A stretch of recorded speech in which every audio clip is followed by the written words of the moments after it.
high mountain village of Alta Vista, where the air was crisp and the eagle soared, lived Adelaida.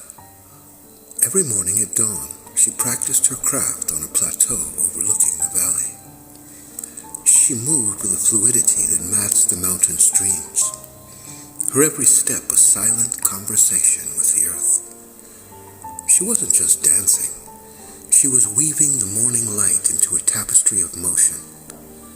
Her hands traced patterns in the air that seemed to leave faint, glowing trails of gold and indigo against the waking sky. Adelaida's dancing was not merely a performance. It was her breath. She believed that the rhythm of the heart was the first song ever written. As the sun climbed higher, she would close her brilliant green eyes, feeling the warmth on her skin, letting the mountain breeze dictate her tempo. Her small athletic frame was a vessel for the ancient spirits of the wind, translating their whispers into a language of muscle and bone.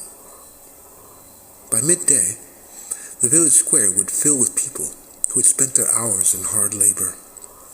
Adelaida would take her place on the cobblestones, and as the music of a single wooden flute began, she would transform her space. Her grace was hypnotic, a rhythmic medicine that made the villagers forget their aching bones and empty pockets. As she spun, the heavy sighs of the weary blacksmith turned into smiles, and the worried brows of mothers smoothed into calm. Among the crowd was Mateo, the oldest man in Alta Vista.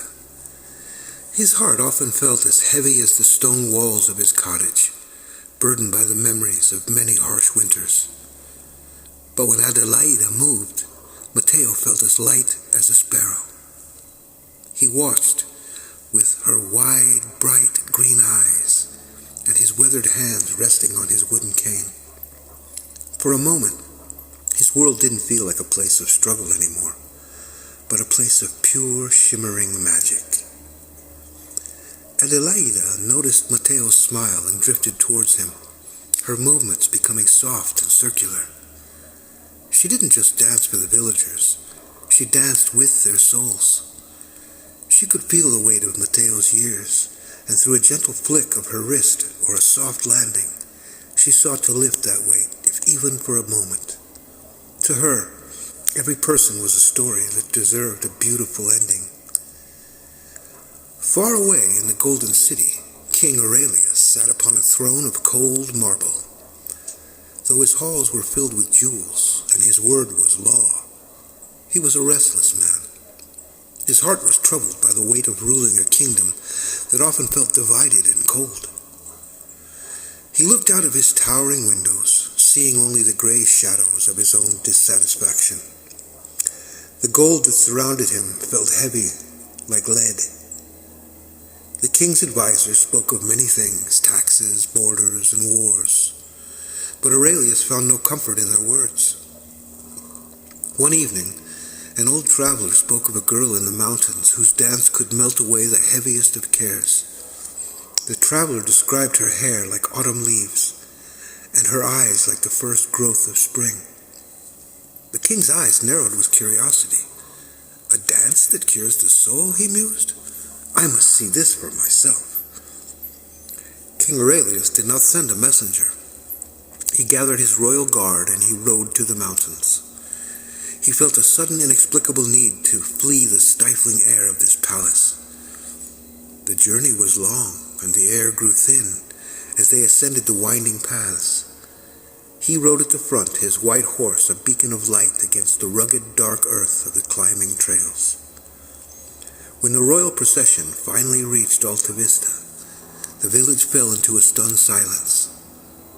The king, draped in furs and shimmering silk, stepped from his white horse. The villagers backed away, intimidated by the sudden arrival of this power. Aurelius's eyes searched the humble crowd, looking for the girl who held the power to still a person's mind. He saw only poverty and dust, wondering if the traveler had lied. Adelaida stepped forward from the shadows of the village well. She did not bow in fear, nor did she hide from the royal gaze. She looked at the king, noting the tension in his shoulders and the shadow of loneliness in his eyes. She saw not a monarch, but a man who had forgotten how to breathe. She felt a surge of compassion for the powerful man standing before her. "I have heard that your feet hold the power of peace," King Aurelius said, his voice echoing in the small square.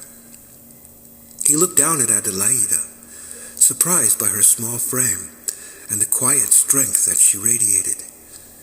"Adelaida, I invite you to my palace in the Golden City.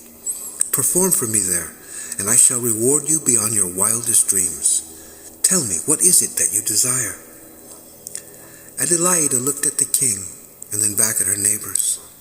She thought of Matteo and the children who played in the dirt. She realized that by helping the king find peace, she might help the entire kingdom. "I seek no reward for a gift that was given to me by the earth," she replied softly. "But I will come to your city, King Aurelius, if only to show you what you have forgotten." Before she left, Adelaida went to Matteo. She took his hands in hers, feeling the parchment-thin skin and the little strength that remained. "I must go, Matteo," she whispered, "but the dance remains here, in the wind and in the streams." Matteo nodded, a tear tracking through the lines of his face. He knew she was meant for greater things in their small village square. The journey to the palace was unlike anything Adelaida had ever seen. The Golden City was a place of high spires and grand arches that seemed to touch the very clouds. As she rode alongside the king, she watched the people of the city. They were much better dressed than the people of Alta Vista, but their eyes held the same weariness. She realized that the king's burden was shared by all of his subjects. Once inside the palace walls, Adelaida was given a room filled with silks and perfumes.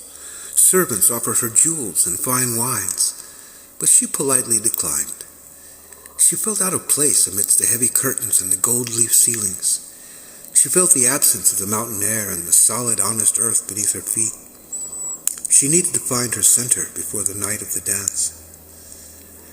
So Adelaida spent her time in the quiet palace gardens, watching the way the wind moved through the willow trees. She kicked off her silk slippers and felt the grass.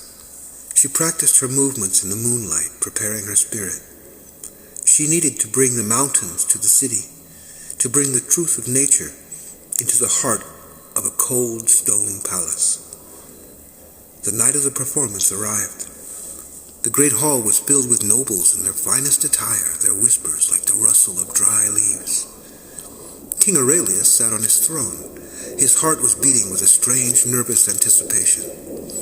He had invited his harshest critics and his most tired advisors, hoping that if the dance worked for him, it might work for them too. The room went dark as Adelaida took the floor. A single beam of moonlight struck her, and she began to move. There was no music at first, only the sound of her breath and the soft brush of her feet. Her body flowed like water, then flickered like a flame.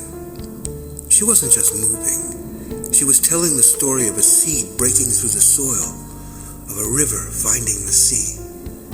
As the dance intensified, the very air seemed to vibrate. The nobles leaned forward, their cynical hearts cracking open. Adelaida's movements became more complex, more mystical. She moved with a speed that defied the eye, yet she remained perfectly poised. It was a dance that spoke of the mountains, the stars, and the quiet heart of the world, captivating every soul in the room. King Aurelius watched, but he no longer felt like a powerful ruler. He felt like a little child watching the first snowfall. The tightness in his chest loosened, and the anger he held toward his enemies faded away. He saw through her movements the beauty of a life lived for others. He saw the potential for a kingdom built on kindness rather than on fear. Tears pricked his eyes as the dance reached its breathtaking conclusion. When the dance ended, the hall remained silent for a long, heavy minute. Then King Aurelius stood and walked down the steps to where Adelaida knelt on the cold floor. He was a changed man, humbled by what he had just witnessed. "You have given me a gift I did not think possible," he whispered. "Ask for anything, gold, land, a title, it is yours. Whatever your heart desires, I shall grant it." Adelaida looked up, her green eyes reflecting the king's newfound kindness. "I desire no gold or lands, your majesty," she said softly. "My only wish is this: be the king your people need. Rule with the same grace and care you felt tonight. That is the only reward that I seek." And from that day on, the Golden City lived in a harmony it had never known before, guided by a king who finally knew how to dance with his own people.